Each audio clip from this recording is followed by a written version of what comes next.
जय जिजाऊ, जय शिवराय, जय शंभूराजे. गडकिल्ले संवर्धन प्रतिष्ठान महाराष्ट्र राज्य सादर करत आहोत शिवसाम्राज्याचे दिनविशेष. 28 डिसेंबर इसवी सन 1659 छत्रपती शिवाजी महाराजांनी रुस्तम ए जमान व फाझल खान यांचा सणसणीत पराभव केला. प्रतापगडावर शिवाजी राजांनी अफझल खानाचा वध करून मराठा साम्राज्याची ताकद दाखवून दिली. डिसेंबर 1659 मध्ये शिवाजी महाराज कोल्हापूरच्या पन्हाळ्यानजीक पोहोचले व याच सुमारास आदिलशाही सरदार रुस्तम ए जमान मिरजेपाशी पोहोचला. शिवाजी राजांना रोखण्यासाठी आदिलशहाने रुस्तम ए जमान या त्याच्या विश्वासू सरदाराला 10,000ची मोठी फौज, घोडदळ आणि दारुगोळ्याच्या सोबतच तोफा घेऊन पाठवल्या. तर मराठ्यांचे नेतृत्व खुद्द छत्रपती शिवाजी महाराज करत होते. सोबत होते नेताजी पालकर, भीमाजी वाघ, सरदार गोदाजी जगताप तसेच हिरोजी इंगळे. ठरलेल्या योजनेप्रमाणे मराठ्यांची तलवार वीज कडकावी तशी तळपत होती.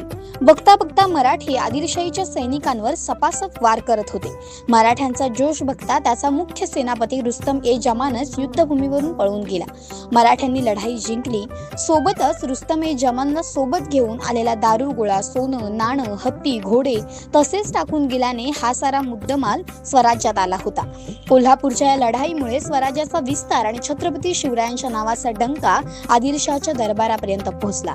या युद्धानंतर सरनोबत नेताजींच्या नेतृत्वाखाली मराठी फौजा विजयाच्या पथावर आगेकूच करण्यासाठी पन्हाळ्यावरून पुन्हा खाली उतरल्या. विजापूरच्या रोखाने मराठी अश्व चौखर उधळू लागले. पाहता पाहता कवठे, बोरगाव, मालगाव, कुंडळ, भोगाव, सत्तीकीर, आड ही ठिकाणे नेताजींनी जिंकली. मिरजेच्या भुईकोट किल्ल्याला नेताजींनी वेढा दिला. 28 डिसेंबर इसवी सन 1682. ऑक्टोबर 1682 मध्ये मुघल सैन्याने कल्याण भिवंडीला वेढा दिला होता. मुघलांनी सर्वत्र आक्रमक पवित्रा घेतला होता. अशा वेळी जर सिद्धी, मुघल आणि इंग्रज एक झाले तर स्वराज्याला धोका निर्माण झाला असता. त्यामुळे संभाजीराजेंनी आपले वकील प्रल्हाद पंतांना इंग्रजांशी मैत्री राखण्यासाठी त्यांच्याकडे पाठवले होते.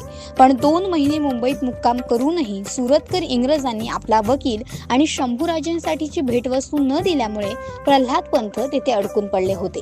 याच सुमारास मुंबईत असलेल्या सिद्धीची मराठी मुलखात लुटमार सुरूच होती. मुघल आरमार मुंबईत येणार असल्याने सिद्धीने आपले आरमार मुंबईकरांच्या तोफांच्या टप्प्याबाहेर नांगरले होते. याच काळात सिद्धीने पेन येथे लुटमार करून 200 माणसांना कैद केले होते व जखमी लोकांना माझगाव येथे टाकले होते. सुरतकर व इंग्रज या गोष्टींचा काहीच बंदोबस्त करत नव्हते. अशा परिस्थितीत संभाजीराजेंकडून चांगली मैत्रीची वागणूक मिळणार नाही असे मुंबईकरांनी सुरतकरांना बजावले.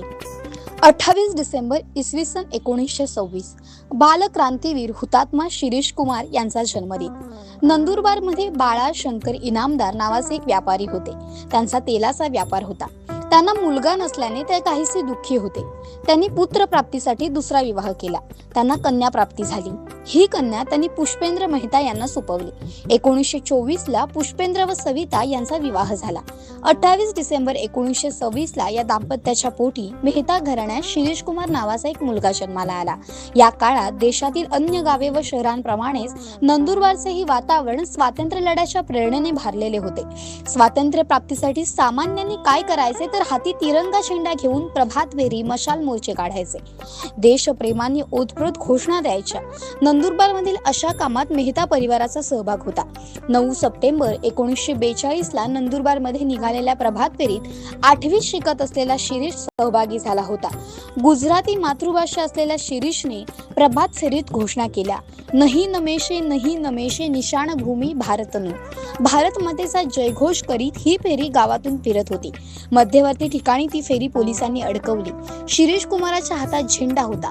पोलिसांनी ही मिरवणूक विसर्जित करण्याचे आवाहन केले. या बालकांनी ते आवाहन झुगारले आणि भारत माता की जय, वंदे मातरमचा जयघोष सुरूच ठेवला. अखेर पोलिसांनी गोळीबार सुरू केला. एका पोलीस अधिकाऱ्याने मिरवणुकीत सहभागी मुलींच्या दिशेने बंदूक रोखली. तेव्हा त्या अधिकाऱ्याला एका चुणचुणीत मुलाने सुनावले, गोळी मारायची तर मला मार. ती वीरश्री संचारलेला मुलगा होता शिरीष कुमार मेहता. संतापलेल्या पोलीस अधिकाऱ्याच्या बंदुकीतून सुटलेल्या 1, 2, 3 गोळ्या शिरीषच्या छातीत बसल्या आणि तो जागीच कोसळला. त्याच्यासोबत पोलिसांच्या गोळीबारात लालदास शहा, धनसुखलाल वाणी, शशीधर केतकर, घनश्यामदास शहा हे अन्य 4ही शहीद झाले.